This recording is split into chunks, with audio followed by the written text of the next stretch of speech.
Here in New Zealand, we've got some wonderful seeds emerging in the InsurTech space, a number of which are on this call. But at the same time, we haven't had our first unicorn, and it's probably fair to say they are seeds, and we've still got some ways to go to really blossom out this industry of InsurTech. And tonight, we have got our three fantastic presenters who are going to really start off a bit of a panel about how we can get this community to go to the next stage. So in a matter of 4 years, the amount of investment being dedicated to InsurTech is quadrupling. And so I think, one of the things I was looking at was how many companies have been able to raise what they call mega rounds of $100 million. And for InsurTech, that number was 15 a few years ago. And this year that's gone up to 50. And that's again, giving us a sign of the maturity of the industry and the confidence that investors have here. It's fair to say that we are starting to see more activity. So speaking with my Icehouse hat on, we obviously saw the recent seed investment into Quashed.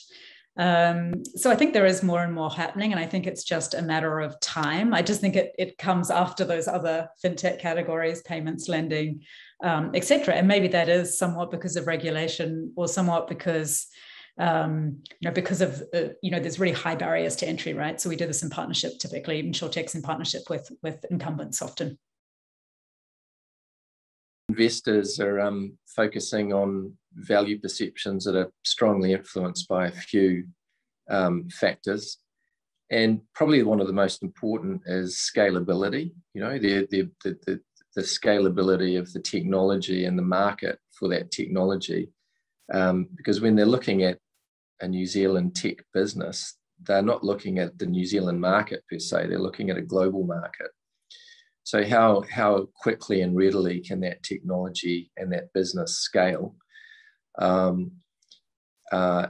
look at your product innovation and your differentiation in the market. If you've got a competitive advantage over others in your sector because it's technology that stands alone.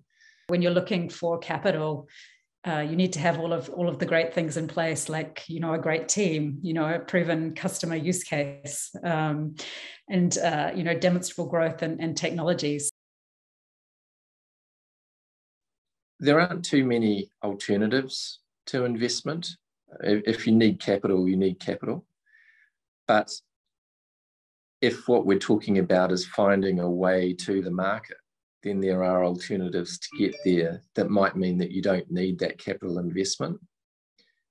And one of the ways to do that is a joint venture or a partnering arrangement with somebody else, usually in the distribution channel, that can help you get there.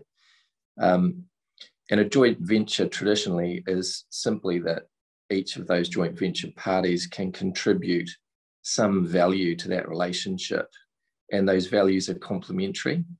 And sometimes it's possible even to structure those arrangements so that your business becomes a very attractive proposition for your joint venture partner to purchase in the future. And I also wanted to comment on Mike's point earlier around, maybe you'll go abroad rather than taking capital. In fact, if you're a great New Zealand tech startup that has international expansion plans, and in fact, you may take capital from different countries as well, if the countries that you plan to expand to, because investors in those markets can be, advisors to you as well and sort of help you with that market entry. We're seeing increasing signs of offshore venture capital firms. Airtree is a good example, where Open is one of their investments, and Blackbird is all from Australia. But even some of the big US funds, they are now starting to make 1 or 2 investments a year, and that's a sign that we are on their radar now as well. So